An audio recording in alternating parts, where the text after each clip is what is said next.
मुलगा मुलगी भेद नको, मुलगी झाली खेद नको. मुलगा मुलगी भेद नको, मुलगी झाली खेद नको. मुलगा मुलगी आहे समान, दोघे उंचावतील देशाची मान. नमस्कार आदरणीय व्यासपीठ आणि श्रोते मंडळी. मी अवनी किरण ठाकरे, अभिनव बालविकास मंदिरची विद्यार्थिनी. विषय मांडते स्त्री पुरुष समानता. अगं आई, मी मैत्रिणीसोबत पार्टीला चालले. रात्री येताना उशीर होईल. अगं, मुलीची जात आहेस, रात्री अपरात्री फिरायला तू काय मुलगा आहेस का? मुलाने काही केलं तरी मान्य, पण मुलीला सगळे बंधन. तू हे करू नकोस, तू ते करू नकोस, त्याला करू दे, तो करेल. मग ती आधी माया असो, आधी शक्ती असो किंवा महाकाली असो, समाजाने तिला कायम दुय्यम वागणूक दिली आहे. चूल आणि मूल एवढेच तिला मर्यादित ठेवून तिचे शोषण केले जाते. तिला स्वतःच्या पायावर उभे राहू दिले जात नाही. आजही आपल्या गोठ्यात गाय, म्हैस, बकरी जन्माला आल्यावर आपल्याला खूप आनंद होतो, पण तेच मुलगी जन्माला आल्यावर म्हणतात मुलगा हवा होता. असे का म्हटले जाते?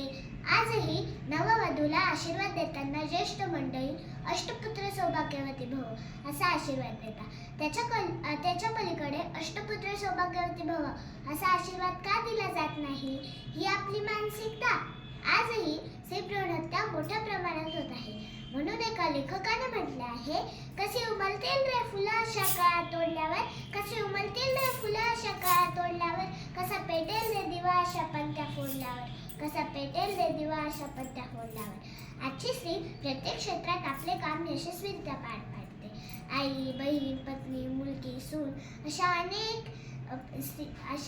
अनेक भूमिका ती एकाच आयुष्यात निभावते व कुटुंबातील प्रत्येक व्यक्तीची काळजी घेत ती स्वतःच जगायचं विसरून जाते. राणी लक्ष्मीबाई पासून ते सावित्रीबाई फुले, इंदिरा गांधी अशा अनेक स्त्रियांनी आपल्या देशासाठी योगदान दिले आहे. देशाच्या सामाजिक, आर्थिक, शैक्षणिक स्त्रियांचा मोठा वाटा आहे. ती प्रत्येक क्षेत्रात अग्रेसर आहे. म्हणून तिच्याकडे पाहण्याचा दृष्टिकोन आपण बदलला पाहिजे. शेवटी जाता जाता एवढंच म्हणेन की बेभान झालेला माणसा एकदा माणूस होऊन बघ, बेभान झालेला माणसा एकदा माणूस होऊन बघ, खूप गाजवला पुरुष हक्क एकदा स्त्री होऊन बघ, एकदा स्त्री होऊन बघ. धन्यवाद.